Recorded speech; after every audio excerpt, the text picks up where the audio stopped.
പ്ലാന്റേഷനുകളിൽ ജോലി ചെയ്യുന്ന തൊഴിലാളികൾ അവരവരുടെ മതത്തിന് അനുസൃതമായി അവിടെ കുഞ്ഞു കുഞ്ഞു ആരാധനാലയങ്ങൾ സ്ഥാപിക്കുന്നു.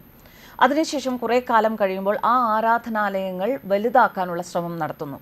ഇത്തരത്തിലുള്ള ശ്രമങ്ങൾ വേണ്ട എന്ന് ഹൈക്കോടതി ഉത്തരവ്. പ്ലാന്റേഷനുകളിലെ ആരാധനാലയങ്ങൾ പൊളിച്ചു നീക്കണം എന്ന സുപ്രധാന ഉത്തരവുമായി ഹൈക്കോടതി രംഗത്ത് വന്നിരിക്കുകയാണ്. സർക്കാർ ഭൂമിയിലുള്ള അനധികൃത ആരാധനാലയങ്ങൾ ഒരു തരത്തിലും അനുവദിക്കാൻ പറ്റുന്നതല്ല. അത്തരത്തിലുള്ള ആരാധനാലയങ്ങൾ ഉണ്ടെങ്കിൽ അവ 6 മാസത്തിനകം പൊളിച്ചു നീക്കാൻ ഹൈക്കോടതി ഉത്തരവിട്ടു. ജസ്റ്റിസ് PV കുഞ്ഞികൃഷ്ണന്റേതാണ് സുപ്രധാന ഉത്തരവ്. അനധികൃത നിർമ്മിതികൾ അന്വേഷിച്ച് നടപടികൾ സ്വീകരിക്കാൻ ചീഫ് സെക്രട്ടറി നിർദ്ദേശം നൽകണമെന്നും ഹൈക്കോടതി ആവശ്യപ്പെട്ടു. സർക്കാർ ഭൂമിയിൽ മതപരമായ കുരിശ്, കല്ല് തുടങ്ങിയവ സ്ഥാപിച്ചിട്ടുണ്ടോ എന്ന് തഹസിൽദാർമാരും വില്ലേജ് ഓഫീസർമാരും വഴി അന്വേഷണത്തിന് കളക്ടർമാരും നടപടി സ്വീകരിക്കണം. നടപടി റിപ്പോർട്ട് 1 വർഷത്തിനകം രജിസ്ട്രാർ ജനറലിന് നൽകണം. വിശ്വാസത്തിന്റെ പേരിൽ സർക്കാർ ഭൂമി കയ്യേറാനാവില്ല. എല്ലാ മതസ്ഥരും ഇങ്ങനെ ആവശ്യപ്പെട്ടാൽ അവിടെ സംഘർഷമുണ്ടാകും. ഭരണഘടന എല്ലാവർക്കും മതസ്വാതന്ത്ര്യം അനുവദിച്ചിട്ടുണ്ട് എന്ന് കരുതി ഇത്തരം നടപടികളെ ന്യായീകരിക്കാനാവില്ല എന്നാണ് കോടതി നിരീക്ഷണം. സർക്കാർ ഭൂമിയിലെ കയ്യേറ്റം ഭൂസംരക്ഷണ നിയമപ്രകാരം വിലക്കിയിട്ടുണ്ടെന്നും കോടതി വ്യക്തമാക്കി. പ്ലാന്റേഷൻ കോർപ്പറേഷന്റെ ഭാഗമായി ചന്ദനപ്പള്ളി, മൊട്ടപ്പാറ മേഖലകളിലെ അനധികൃത ആരാധനാലയങ്ങൾ നീക്കം ചെയ്യണം എന്നാവശ്യപ്പെട്ട് കോർപ്പറേഷനാണ് കോടതിയെ സമീപിച്ചത്. തൊഴിലാളികൾക്ക് പ്രാർത്ഥന നടത്താൻ നിർമ്മിച്ച ഇവ ക്രമസമാധാന പ്രശ്നങ്ങൾ ഉണ്ടാക്കുന്നതായി ഹർജിയിൽ പറയുന്നു.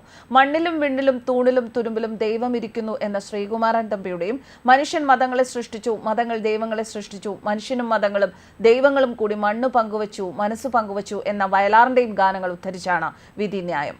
ഒഴിപ്പിക്കുന്ന ഭൂമി ഭൂരഹിതർക്ക് വിതരണം ചെയ്താൽ ദൈവം കൂടുതൽ സന്തോഷിക്കുകയും അനുഗ്രഹിക്കുകയും ചെയ്യും. ദൈവത്തിന്റെ സ്വന്തം നാടായ കേരളത്തിൽ ഒട്ടേറെ മുസ്ലിം, ക്രിസ്ത്യൻ പള്ളികളും ക്ഷേത്രങ്ങളും ഉണ്ട് എന്നിരിക്കെ കയ്യേറ്റത്തിന്റെ ആവശ്യമില്ല എന്നും കോടതി പറഞ്ഞു. കോടതി ഉത്തരവിന്റെ വിശദാംശങ്ങൾ ലഭിച്ച ശേഷം ആവശ്യമായ കാര്യങ്ങൾ ചെയ്യുമെന്ന് ചീഫ് സെക്രട്ടറി അറിയിച്ചിട്ടുണ്ട്.